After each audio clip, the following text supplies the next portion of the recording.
नमस्कार दोस्तों, Vashishtha private ITI के ऑनलाइन पोर्टल पे आप सभी का स्वागत है। आज अपने आर्मेचर वाइंडिंग के बारे में, जो कि डीसी जनरेटर की कंस्ट्रक्शन का लास्ट टॉपिक है, उसके बारे में डिस्कस करने जा रहे हैं। आर्मेचर वाइंडिंग जो है वो दो टाइप की होती है, क्लोज टाइप और ओपन टाइप। जैसे कि डायग्राम में आपको दिख रहा है, क्लोज टाइप वाइंडिंग दो टाइप की होती है, ग्रामे रिंग वाइंडिंग और drum type winding. Drum type winding दो टाइप की होती है, कौन सी? लैप और वेव। लैप वाइंडिंग और वेव वाइंडिंग भी दो टाइप की होती है आगे, सिंप्लेक्स और multiplex winding. Open type winding है वो जो है डीसी जनरेटर में यूज़ नहीं होती, इसलिए उसके बारे में यहाँ अपने बात नहीं करेंगे। तो अपने बेसिक स्ट्रक्चर देख लिया कि आर्मेचर वाइंडिंग कितने टाइप की होती है और अपने को कौन कौन से टाइप की वाइंडिंग यहाँ पे पढ़नी है। तो अपने सबसे पहले बात करेंगे यहाँ पे ग्रामे रिंग वाइंडिंग की, उसके बाद अपने आगे ड्रम टाइप वाइंडिंग पे चलेंगे। तो ग्रामे टाइप वाइंडिंग क्या थी कि इसमें क्या है, जो अपने डायग्राम में देख रहे हैं कि जो इनर पार्ट था, अंदर वाला सर्कल है, उस पे जो तांबे की तार के घेरे बनते थे, वो क्या है, वो घेरे जो है वो ईएमएफ जनरेट करते ही नहीं थे, वो फ्लक्स कटने की प्रक्रिया में भाग ही नहीं ले पाते थे, और इनका इंसुलेशन करना भी बहुत मुश्किल होता था और इनकी मेंटेनेंस भी बहुत मुश्किल थी। इसलिए क्या है, ग्रामेट रिंग जो वाइंडिंग है उसका चलन ही ख़त्म हो गया। सबसे पहले वाइंडिंग यही यूज़ होती थी, लेकिन इसकी एफिशिएंसी कम होने के कारण, इनर पार्ट वाले जो है, अंदर के पार्ट वाले कॉपर का यूज़ कम होने के कारण अपने क्या है, इसका यूज़ चलन जो है वो डीसी जनरेटर में या डीसी मशीन में बंद हो गया।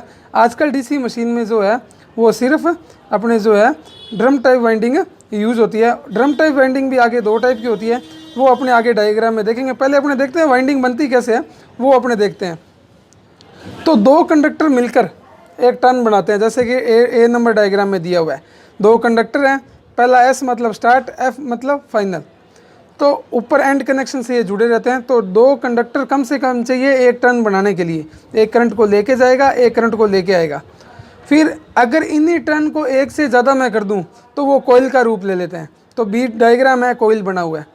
और अगर इन्हीं कोयल्स को, एक से ज़्यादा कोयल को अपने सीरीज़ में जोड़ दें तो वो एक वाइंडिंग का रूप ले लेती है। जैसे कि डायग्राम सी में दिखाया गया है कि तीन जो कोयल हैं, इन तीन कोयल को सीरीज़ में जोड़ दिया। पहले का अंतिम सिरा दूसरे का पहला सिरा जोड़ें तो वो कनेक्शन कौन सा होता है? सीरीज़ कनेक्शन ही होता है।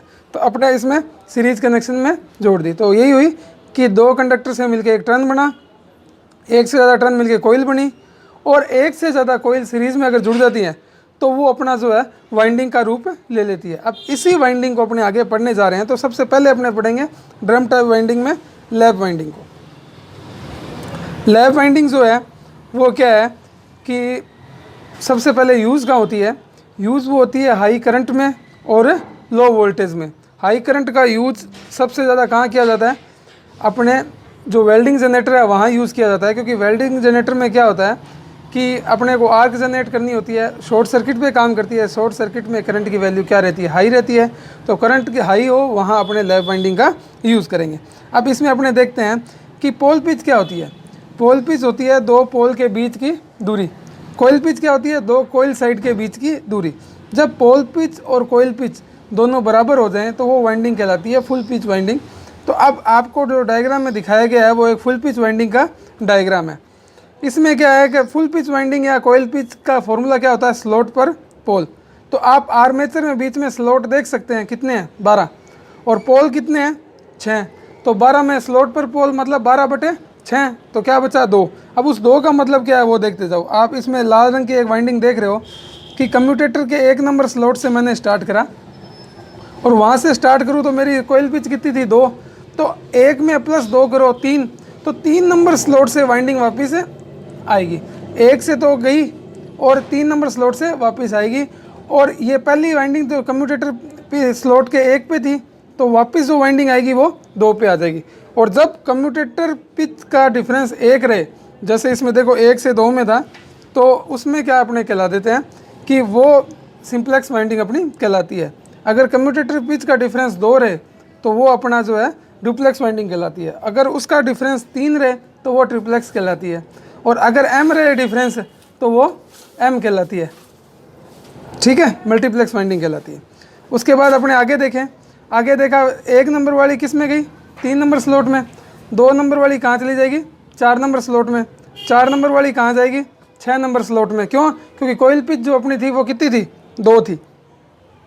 आगे अपने देखें इसी प्रकार से 6 वाली 8 में जाएगी, 8 वाली 10 में, 10 वाली 12 में, और वैसे ही एक एक कम्यूटेटर पिच का अंतर उसमें चलता जाएगा। तो 1 से स्टार्ट हुई तो 2 पे आके ख़त्म होगी, 2 से स्टार्ट हुई है तो 3 पे आके ख़त्म होगी, 3 पे स्टार्ट हुई है तो 4 पे आके ख़त्म होगी। क्यों? क्योंकि जो डायग्राम दिया गया है वो कौन सी वाइंडिंग का दिया गया है? Lap winding, full pitch winding और सिंप्लेक्स वाइंडिंग। अगर इन कम्यूटेटर पिच का अंतर अपने 2 रख देते तो ये जो है वो डुप्लेक्स वाइंडिंग यहाँ पे कहला देती। अब ये हाई करंट के लिए यूज़ होती है, पहली बात। दूसरी बात, इसमें number of parallel path number of brush के बराबर होते हैं, और नंबर ऑफ ब्रुश किसके बराबर होते हैं? नंबर ऑफ पोल्स के बराबर होते हैं। तो मतलब number of poles is equal to number of brushes is equal to number of parallel path. तो जितने पैरेलल पाथ होंगे, जितने पोल होंगे, उतने तो क्या होंगे? अपने ब्रशेज होंगे, और उतने ही अपने जो है पैरेलल पाथ होंगे। तो अपने कोई पूछे कि लैप वाइंडिंग में पैरेलल पाथ की संख्या कितनी होती है, तो मैं सीधा कहूँगा कि जितने नंबर ऑफ पोल्स लगे हैं उतने ही नंबर ऑफ पैरेलल पाथ रहेंगे। कोई अपने से पूछे लैप वाइंडिंग में ब्रशेज की संख्या कितनी होती है, कि जितने पोल हैं उतने ही ब्रशेज इसमें यूज़ होंगे, जैसे डायग्राम में दिखाया गया। ये अब डायग्राम देखो आप, कोयल पिच का फॉर्मूला अपन ने बोला था स्लॉट पर पोल, तो 12 स्लॉट थे, 6 इसमें पोल थे, तो कोयल पिच अपनी क्या होगी? 2 होगी। इसी कारण अपने उसको इसमें चेंज किया। अब देखो ये है सिंप्लेक्स, डुप्लेक्स और ट्रिप्लेक्स वाइंडिंग। अब कम्यूटेटर पिच का अंतर नीचे देखो, 1 से स्टार्ट हुई 2 पे आ गई तो ये सिंप्लेक्स, 1 से स्टार्ट हुई 3 पे ख़त्म हुई तो ये डुप्लेक्स, 2 का अंतर था प्लस 2 का था तो डुप्लेक्स, 3 का अंतर था तो ट्रिप्लेक्स। अगर ये -1 का अंतर होता, अब ये 1 1 प्लस हो रहा है तो ये वाइंडिंग कहलाती है प्रोग्रेसिव। अगर ये 1 1 माइनस होता, मतलब -1 -2 -3 होता, तो इस तरह की वाइंडिंग अपनी क्या कहला देती?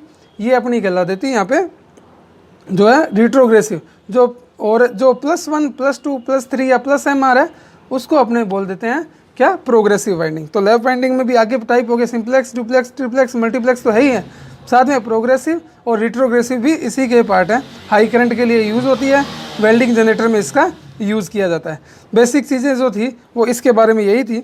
इसमें आगे अपने देखते हैं कि कैसे पैरेलल पाथ बनते हैं, कैसे पॉजिटिव नेगेटिव 2 टर्मिनल निकलते हैं इतनी सारी तारों में से। तो मैंने डायग्राम में देखा कि इसमें जो ब्लू कलर के हैं वो क्या है? नंबर ऑफ ब्रशेज़ है। तो ब्रशेज़ की संख्या काउंट करो आप कितनी है? 3 और 3 6। तो मैंने 6 क्या कहा था कि जितने नंबर ऑफ पोल होंगे उतने ही क्या होंगे? नंबर ऑफ ब्रशेज़ होंगे। तो पोल कितने हैं? 6, तो ब्रश कितने हुए? 6।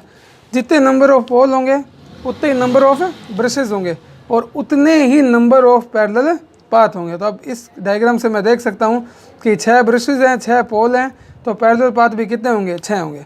अब जहाँ से करंट, इसमें डायग्राम में देखो कि जहाँ से करंट बाहर जा रही है वहाँ क्या है? माइनस पॉइंट इसने लिया, और जहाँ से करंट अंदर जा रही है उसको इसने क्या ले लिया? पॉजिटिव ले लिया। तो इस प्रकार से 3 नेगेटिव पॉइंट आए, 3 ही पॉजिटिव आए। तो नेगेटिव वालों को साथ में जोड़ दिया, पॉजिटिव वाले को साथ में जोड़ दिया, और इन दोनों से क्या हुआ? एक एक टर्मिनल निकले जो पॉजिटिव और नेगेटिव को अपना काम करेगा, जिसको आगे अपने कनेक्शन में जोड़ देंगे। अब ये तो थे 6 पैरेलल पाथ थे, तब 8 होते तो 4 माइनस वाले, 4 प्लस वाले, इनके चारों अलग अलग जोड़ के और 2 तारे अपने कनेक्शन की निकाल देते। इस प्रकार से आगे वाइंडिंग के कनेक्शन जो है एक्सटर्नल सर्किट में जोड़ दिए जाते हैं। तो ये सब जो था वो लैप वाइंडिंग के बारे में था। पूछे जाने वाले क्वेश्चन यही है लैप वाइंडिंग से कि लैप वाइंडिंग जो है वो किसके लिए यूज़ होती है? हाई करंट के लिए यूज़ होती है। नंबर ऑफ पैरेलल पाथ आपको बता दिए कि जितने पोल हैं, तो लैप वाइंडिंग पैरेलल वाइंडिंग कहलाती है। नंबर ऑफ पैरेलल पाथ भी इसमें ज़्यादा होते हैं, तो ये ज़्यादा होने के कारण इसमें सर्कुलेटिंग करंट फ्लो होने का, लीकेज करंट फ्लो होने का चांसेस ज़्यादा रहता है, जिसके कारण इसमें इक्वलाइज़र रिंग का यूज़ किया जाता है। इक्वलाइज़र रिंग बोल दो, इक्वलाइज़र बार बोल दो, तो उसका यूज़ किया जाता है। अब बहुत बार एग्जाम में पूछा गया क्वेश्चन है कि इक्वलाइज़र बार या इक्वलाइज़र रिंग कौन सी वाइंडिंग में यूज़ होती है? तो लैप वाइंडिंग में यूज़ होती है। इक्वलाइज़र बार या इक्वलाइज़र जो रिंग है वो किस लिए यूज़ होती है? सर्कुलेटिंग या लीकेज करंट को नलीफाई या ख़त्म या कम या बिल्कुल ही कम हटाने के लिए जो है वो अपने को यूज़ करते हैं। किसकी? इक्वलाइज़र रिंग का। इसमें नंबर ऑफ पैरेलल पाथ कितने होंगे? क्या नंबर ऑफ पोल होंगे जितने, ब्रशेस कितने होंगे? नंबर ऑफ पोल होंगे जितने। आगे डायग्राम में इसमें स्क्रीन पे देखो, इसमें सब अलग अलग लिखा भी हुआ है कि इसको समांतर वाइंडिंग कहते हैं। पत्तों की संख्या पोल की संख्या के बराबर होती है। सर्कुलेटिंग करंट को कम करने के लिए इक्वलाइज़र रिंग की ज़रूरत होती है। लैप वाइंडिंग जो है वो लो वोल्टेज और हाई करंट पे यूज़ होती है। कम्यूटेटर पिच के लिए लैप वाइंडिंग का मान 1 होता है। ये कब? जब सिंप्लेक्स प्रोग्रेसिव वाइंडिंग है। 2 भी हो सकता है जब कब? जब डुप्लेक्स प्रोग्रेसिव वाइंडिंग है। -2 भी हो सकता है कब? जब रिट्रोग्रेसिव और डुप्लेक्स वाइंडिंग है। आगे अपने वेव वाइंडिंग के बारे में देखते हैं। वेव वाइंडिंग के बारे में कुछ चीज़ें क्या है, वेव वाइंडिंग में पैरेलल पाथ की संख्या 2 ही रहेंगी। तो इसमें डायग्राम में आप देख सकते हो, ऊपर एक बनाया वाइंडिंग का और नीचे दूसरा बना दिया। दूसरी चीज़ इसमें ये है, ये आपने ऊपर रेड कलर का एक पोल बनाया और ऐसे ही एक आपने ब्लू कलर का नीचे बना दिया। दूसरी बात, पैरेलल संख्या 2 होगी, पहले तो ये होगी। दूसरी बात, इसे सीरीज वाइंडिंग कहते हैं। जब सीरीज वाइंडिंग कहेंगे तो पैरेलल पाथ कम होंगे, पैरेलल पाथ कम होंगे तो सर्कुलेटिंग करंट फ्लो नहीं होगा, तो इसलिए इसमें इक्वलाइजर रिंग का यूज़ भी नहीं होता। कम्यूटेटर पिच जो है वो ±m के बराबर होगी। ±m का मतलब कि अगर प्रोग्रेसिव वाइंडिंग है तो +m और अगर रिट्रोग्रेसिव वाइंडिंग है तो -m। इसमें कम्यूटेटर पिच 1, 2, 3 नहीं होगी, सीधी m के बराबर ही होगी। तीसरी बात इसमें क्या है, ये हाई वोल्टेज के लिए यूज़ होती है।